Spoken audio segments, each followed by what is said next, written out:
This is the Patch Podcast, sports, recreation, and entertainment all in one place. Strap in, turn it up, and let's get into it. Hello, everyone, to episode 6 of the Patch Podcast alongside Danny Bart. I'm Moog. Rich is unavailable today.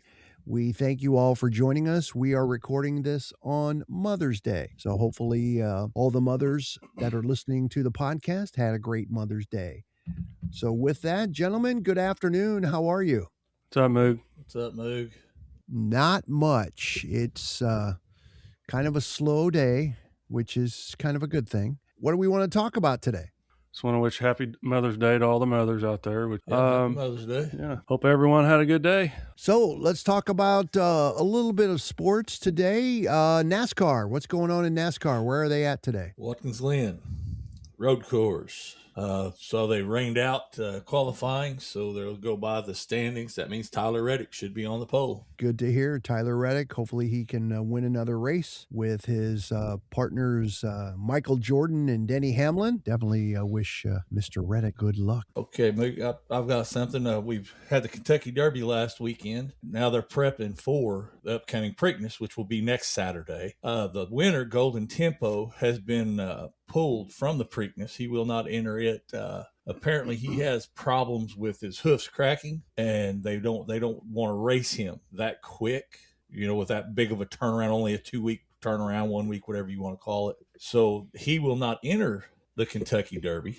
Wow, that's a big deal. So that means you're not going to have a Triple Crown winner this year. Right. Yeah. Correct. That throws that out the door. And that takes away from the excitement too. Which I understand the safety of the horse too, though.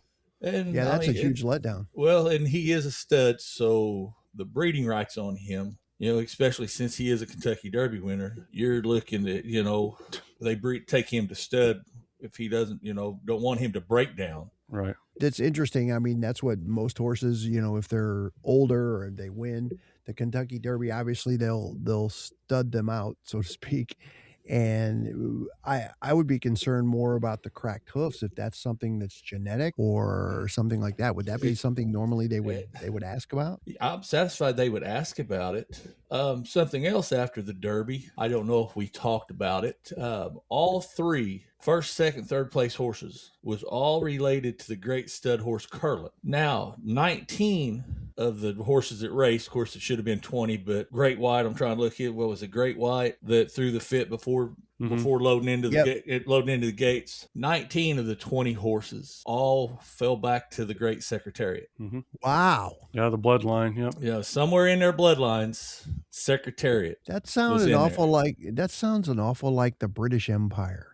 The British monarchy. They're all linked through the bloodline. So it's kind of interesting that I would think, didn't horse racing start over in England and Ireland? I'm just curious about that because that's very not sure. Typical of a bloodliner would be very interesting to find out. We'll take that back with our crack staff of researchers here at the Patch Podcast, and we'll find out more about that. Okay, and one more thing, Great White, the horse, the big gray horse that flipped before the Derby, and they scratched him at starting gates. Yeah. I mean, it's a wonder he didn't, like you said, Bart, it's a wonder he didn't kill his jockey. The one that's the height of, now remember the jockey is the height of Rich, not Moog, since I'm taller than Rich. Well, that was after the fact. Yeah. But his trainer, and I'm satisfied some trainers do this. I had never seen it. I read an article to where his trainer wanted to make sure he was sound. So the trainer saddled him up at 5:30 in the morning and got on him and breezed him just to make sure he was sound. Now, you guys were teasing, and when I made the comment, well, there goes to the dog food, Elmer's Glue Factory. This is the type of horse that he will have to perform, or he will find another job other than a stud, because he is a gelding. And with a racehorse like that, I mean, on all reality, as big as he is, I mean, you might make him into a pickup horse, but if he has an attitude like he showed before the Kentucky Derby, he's not going to make a great pickup or great pony horse. But he is only 3 years old, and he will mature. But There's no stud fee for him. I know that's pretty tough with the horse Golden Tempo not being able to participate. Yeah, that's going to be interesting to see how all that plays out. Folks that won money with Golden Tempo. I remember at the official Patch Podcast Studios, our own buddy Chuck Wortman had Golden Tempo, if I remember correctly. Yep. Yeah. So winner chicken dinner. So I guess he won't be able to bet on Golden Tempo for either the Preakness or the Belmont Stakes. Oh no, he's going to run in the Belmont. Oh, he will run in the Belmont. Okay. He will run. They said they're focusing on the Belmont for him. Gotcha. They just don't want to bring him back that fast. But Great White is scheduled to run in the Preakness. The big we shall see. We'll see how big that sucker can. You know what? I think that's where maybe Rich Hill might be. He might be the jockey for Great White. He might be. It may very well could be. You haven't seen them together. I'm just saying. No, we're just kidding. So what else is going on? Yeah, I saw the West Frankfort Redbirds. They pulled one out of last Mount Vernon against Mount Vernon. Yeah. Baseball walk-off, wasn't it? Yeah, it was a walk-off. Yeah. Yeah, in baseball. It was a walk-off. I think Those they're are all- 10-11 right now. Was going to play yesterday morning, but rained out, of course. I think regionals start here in the next... Should be pretty soon. In the next week or so, regionals should start. To give the boys a little bit of credit, they play one of the toughest schedules in Southern Illinois. I mean, they play a very, very tough schedule. And just like last year, they come in, what were they last year, Bart? They were right around 500. I think they were Sweet 16. Yeah, they had a hell of a run. I mean, they made a hell of a run last year. Yeah, hopefully they can do it again. The Gaither boy, he's a heck of a pitcher. Has pitched 3 straight Fridays and 3 straight shutouts. Yeah. There you go. He transferred in last year this year from Thompsonville, and been a big help, big impact. Plays third base, but 3 Fridays in a row he got the call, he got the ball, and pitched 3 straight shutouts. So pretty impressive. You can't knock that, absolutely, for sure. And I know that West Frankfort softball is in full effect right now. And then I heard, I guess, coming up later next month is the SI All-Stars. West Frankfort will hopefully have some representation in that softball tournament. So we've talked about West Frankfort baseball and softball. What's going on with track? Oh, we got, they just had the junior high state track meet at Carterville this past Saturday. Actually yesterday. And we had this girl, junior high girl that won state in the high jump. Her name is Joanne Raby as a state champion, which is pretty impressive. It's one heck of a feat. And and there's a couple other girls that placed. Aubrey Horrell, wasn't there one in the discus? Yeah, McKenna Jasper, yeah. Well, congratulations to them. They're coming up. They'll be hitting high school here within, if they're 7th or 8th graders. So they'll be hitting high school level soon, for sure. And I haven't seen anything on the boys. Oh, hang on. Yes, hold on a second. Raby won the state championship as she jumped 4'10". Yeah. Horrell medaled with a 7th place finish as she jumped 14'10". Apparently that was a long jump. And Jasper did not place as she finished 14th with a throw of 70 feet. Gotcha. That's on the boys' side, Logan Brown competed in the high jump for the Redbirds, but he did not place as he finished 12th. Brown jumped 5'4", and he was the only 7th grader out of 19 high jumpers. Wow. I watched Logan play this winter in basketball, and he was starter on the 8th grade team. Tremendous athlete. Yeah. Well, he's part of that Brown lineage, right? The Bob Brown. He's Brown Ritchie lineage. Well, that's even that's a double powerful whammy, right? Yeah, he broke his wrist in the championship game. First play. Well, it wasn't championship. It was go to play for the that's right. championship. Yeah, that's I right. think. That's what it was. But it was like the first play of the game. Yeah, first 30 seconds, something like that. Ouch. Yeah. That's got to be heartbreaking for sure. But yeah, to have that lineage of the Brown Ritchie lineage from West Frankfort, both, I guess, grandparents, for those that may not know, were all-state, All-Americans. All-Americans. Both All-Americans. Yeah, Bobby Brown and Tim Ritchie. Yeah, I think Bobby Brown, didn't he go on to play at Illinois? And Tim Ritchie went on to play at SIU. Yep. Yes. Out of 19 jumpers, he was the only 7th grader there. All right, Bassmasters Elite Series. They're in South Carolina. I'm sorry. 4-day event. I think they said they had 99 boats in it. Southern Illinois native, local boy. They say he's from Carbondale, actually from Marion, Trey McKinney. Watched it this morning, and he was setting in second. 4 minutes till left. I'm satisfied they're already back in. They're going to have the weigh-in here. That's starting at 2:00. They quit giving the weights around 12:30 on Bass Tracker. And it says on Bass Tracker his last catch was 3.8, but I saw on Bassmaster's Facebook that he said he had a hog on, and they didn't tell the weight. So if figure 4, 5, 6 pounds, he was only. At that time, I think he was only like 4 pounds behind the leader. And the good thing about this is even if he doesn't win, he's gaining points. He's leading angler of the year right now, so this could help possibly expand that lead a little bit. Mm-hmm. The kid can catch fish. He just, it doesn't matter. Everybody wants to talk about this front facing sonar. He doesn't need it. Does it help him? Oh yeah. It helps everybody. He doesn't need it. He's proved that because the Elite Series went to 4 of their tournaments where they couldn't use it. Well, he still finished in top 10 in one of them. I think he's only missed maybe 1 top 10 cut all year. Wow, that's really good for this, Bassmaster. I think Especially for fishing, Yeah. That's, because you just got to have a nose for it. Well, a friend of mine, he posted, Ricky Hilliard from down Creel Springs, Marion area, used to be an operator. He posted a picture of Trey. Trey couldn't have been 7 years old at a youth fishing tournament, and he won it. And he posted that picture yesterday. He said, how far can a kid come? He wins this, and at that time he was sitting first in that tournament. Which a few pounds, few ounces, can go either way with the way them guys. You're playing with the big boys there. Yep. Bassmasters is the elite. I remember growing up. You always see those television shows. Those Roland Martin was a famous fisherman. Bill Dance. Bill Dance, Hank Parker. Bill Dance. I liked Bill his. Dance. I like Bill Dance's. What do you call it? Bloopers. Oh my! Oh, they were God. so funny. They are Drop the hilarious. tackle box in the lake, or he'd day fall in the The lake. day they went to drop, they launched a boat, Mm-hmm. and the guy Yep. pulled the latch, and the boat and trailer all went out there.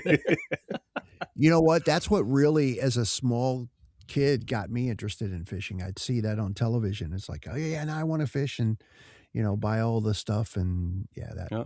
Well, That I can met get Bill nowadays. Dance. I met Bill Dance one day, and you want to talk about a guy that's just like us. First thing I walked up to him to get an autograph. It was, I forget where we were at, standing in line going to get an autograph. I just wanted to meet the man. He got up, looked at me, and he said, "I think I'm bigger than you, big boy." He got up, he kind of looked up, and he said, "Never mind." Shook my hand, had a picture made.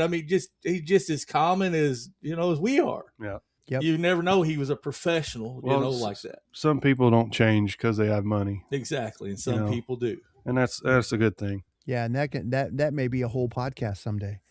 Talk about how money can change. Fame and money can change athletes, and That would be not a only good one. athletes but entertainers as well. And it's Exactly. ruined a lot of athletes too, It has.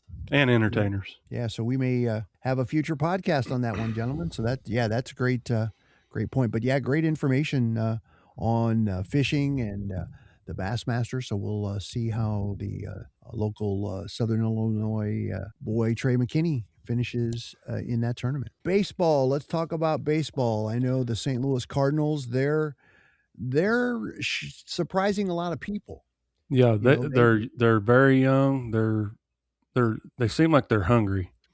I mean that by they play hard. They're fun to watch. I know that. I've enjoyed watching them this year.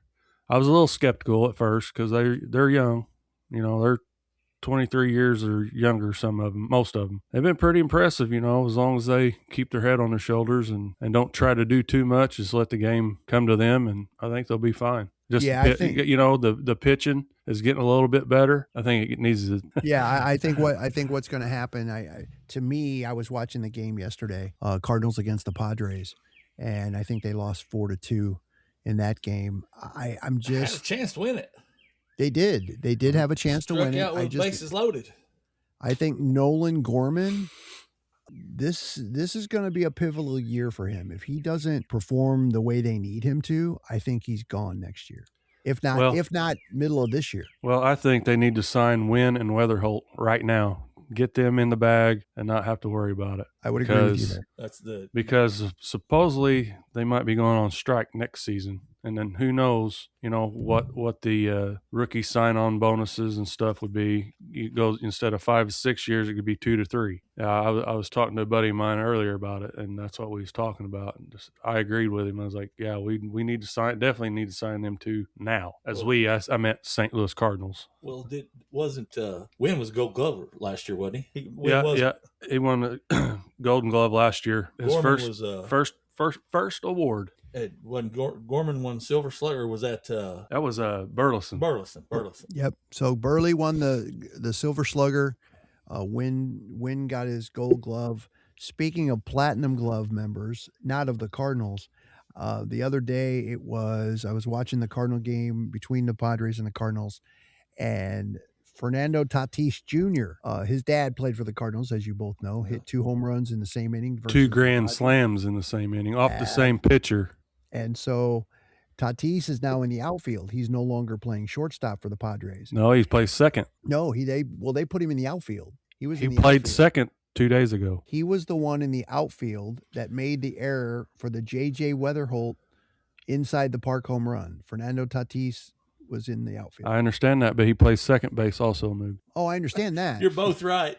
Right. You both are arguing. Hey, you're both right. Okay. The other day, he was playing in the outfield. Gotcha. Okay. And he came up, was worried about who his cutoff man was, and took his eye off the ball, and it rolled all the way to the warning track, and J.J. Weatherholt had an inside the park home run, I guess what they call a little league inside the park home run. Yeah. So with it being a little league inside the park, was that with an error? That wouldn't count as no, it's not if it was an error, right? It's not an error. They listed it as a single with an error. Yeah. Okay. Oh, okay. But he scored. That's the way he scored. Yeah. Right. Bobby Witt Jr. That's why they called it a little league home run. Bobby Witt Jr. of the Kansas City Royals had an inside park homer yesterday. Wow. And I think it was a legit one. I can't remember where they were playing at. Yeah, this one from Tatis Jr. He just woofed it. Well, he hit a home run yesterday. Yep. To put him up 4-1 at that time, wasn't it? Or 4-2? It was 3-1. It was Tatis. 3-1. Yeah, no, Tatis. Machado made it 4-2. Yeah, so Tatis is a I single. thought it was Tatis. I don't think Tatis Jr.'s hit a home run yet this year. No, he has not. He hit a single that scored 2 runs. But yeah, so the Cardinals are doing real well. I hate to say it, but the Cubs went on that long winning streak. Money will buy you good things. The more money, a lot of times, the more money you have in MLB. Yeah. But sometimes it'll bite you in the, you know what? Yep. Well, look, Los Angeles came to St. Louis last week, and they took 1 out of 3. Yep. Yeah. The baby birds took the series. They're young. Took the $1 billion road team out. And what was it? Ohtani did not have a hit in that series. That's correct. No, he didn't, did he? Yeah, he did not have a hit in that series. He got hit. Yeah, he definitely got hit, but he did not. He was a little dramatic on that too. Oh yeah. But I think he plays around a little bit too. But so like you guys were talking, about the Cardinals being young and being surprising. They really don't have nothing to lose. Right. They can play free. They can play, they don't have to play uptight. We've got to win. We've got to win. Hey, we're in a rebuilding year. Let's go out and have some fun. And one of the things that I saw that a guy that was there in the dugout with him, I don't know if he's there all the time, that I feel like he should be the next Cardinals manager. You had Yachty there. Yeah, he's there. Is he there full time this year now? Yeah, he's See, Yachty or Molina should be the Cardinals' next manager. Nothing against their Marmol, but I don't see how you could not have Yachty. I have said from the beginning, when it was Mike Schilt was let go and they brought in Oliver Marmol, I just didn't think he was going to be able to cut it. And, last year, the year before last, pretty much down seasons. This year, they're doing better than expected. But I think them bringing Yachty back on the bench as an advisor, he's on the bench now. Yeah. From my understanding. So yes. I think they're grooming Yachty to be the next manager of the Cardinals. I think they're trying to be politically correct, and rather than just firing Marmol, Let they're trying Marmol to hang himself. let himself, hang him out to dry, and then or something happens because the previous managerial regime with Mozeliak, they were really strict. I think Chaim Bloom has a little bit more to work with, knowing that this stuff, is going on with the youngsters. So we'll see what happens. But yeah, I'd like to see, Yachty become the manager of the St. Louis Cardinals. As do I. But All there right. again, we're talking about the Cardinals. Yachty and Pujols was put into the Cardinals. You know who's going in next year. Oh, yeah. Adam Waino. I mean, that's a given. Yep. At what? How many more years does Yachty and Pujols have before the Major League Hall of Fame? Are they both first time Hall of Fame ballot?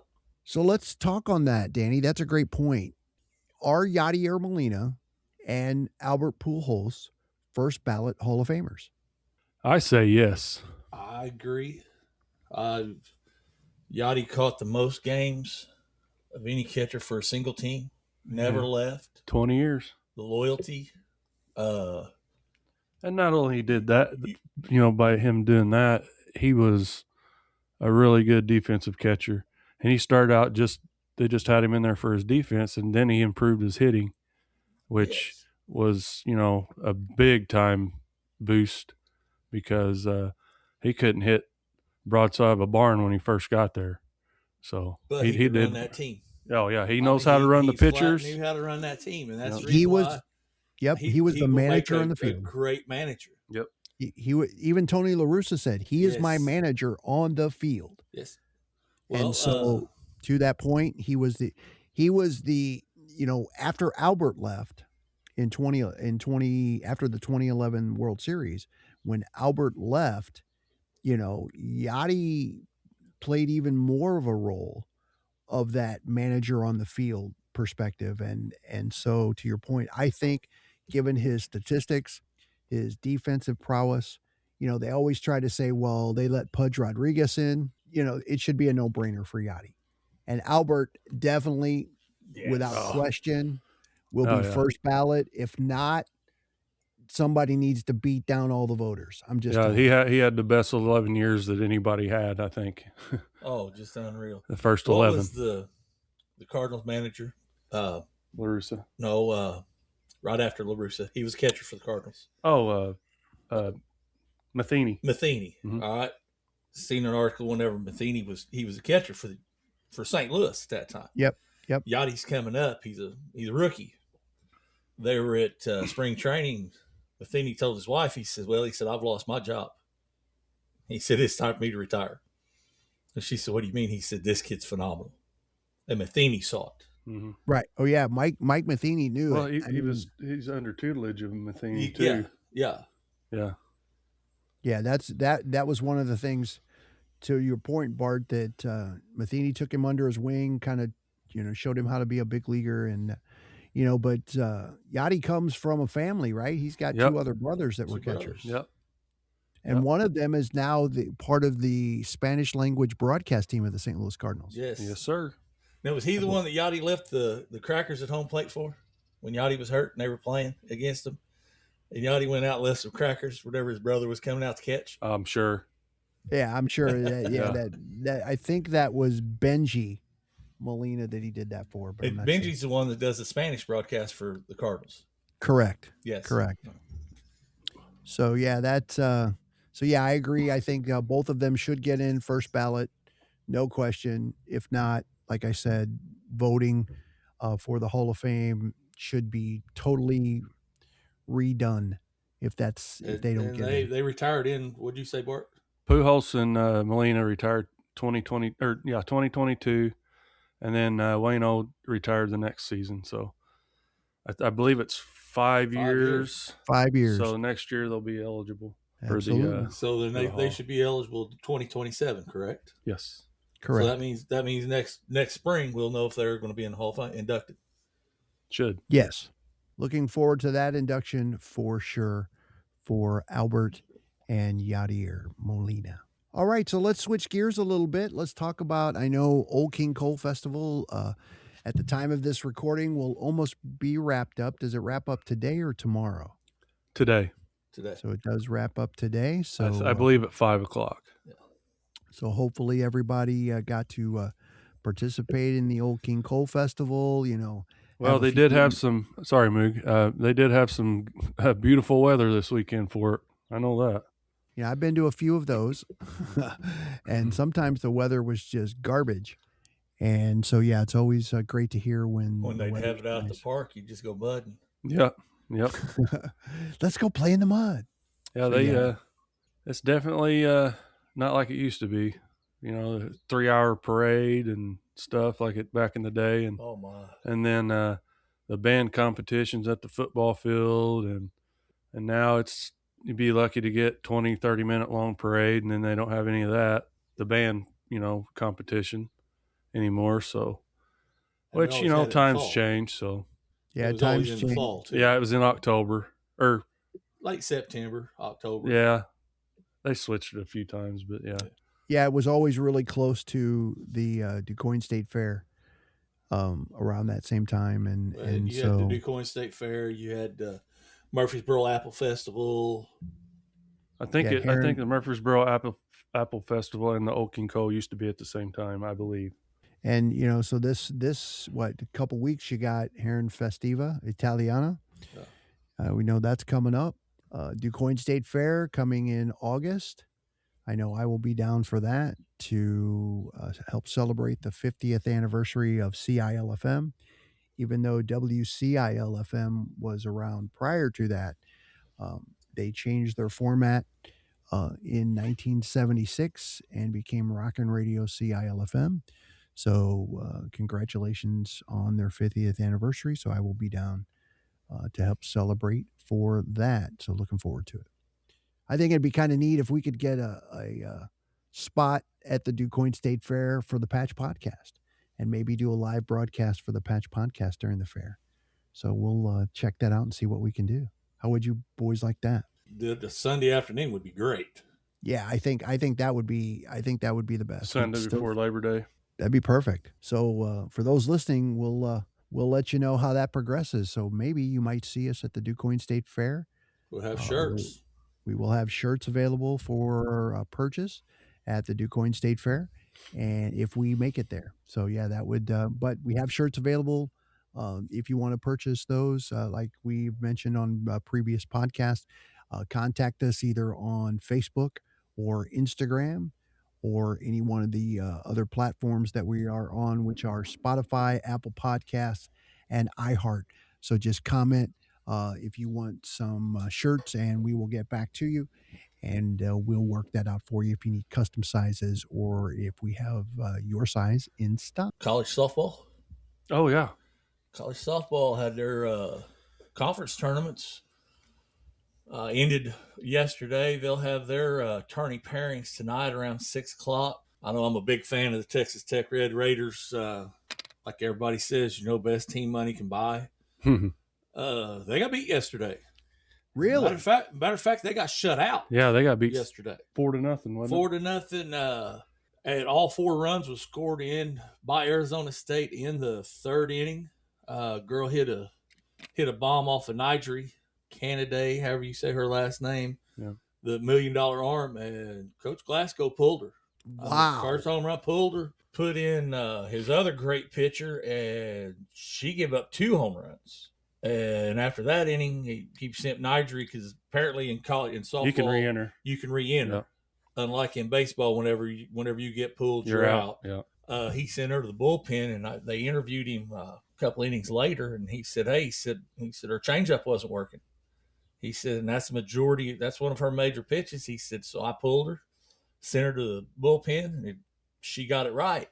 They held them scoreless the rest of the game, but they couldn't hit. The girl from Arizona State, she threw a gem. I think 2 hits, maybe. Yeah. Well, she was. They were talking about the way she throws, the way she pitches. She steps to the left, but she's right-handed.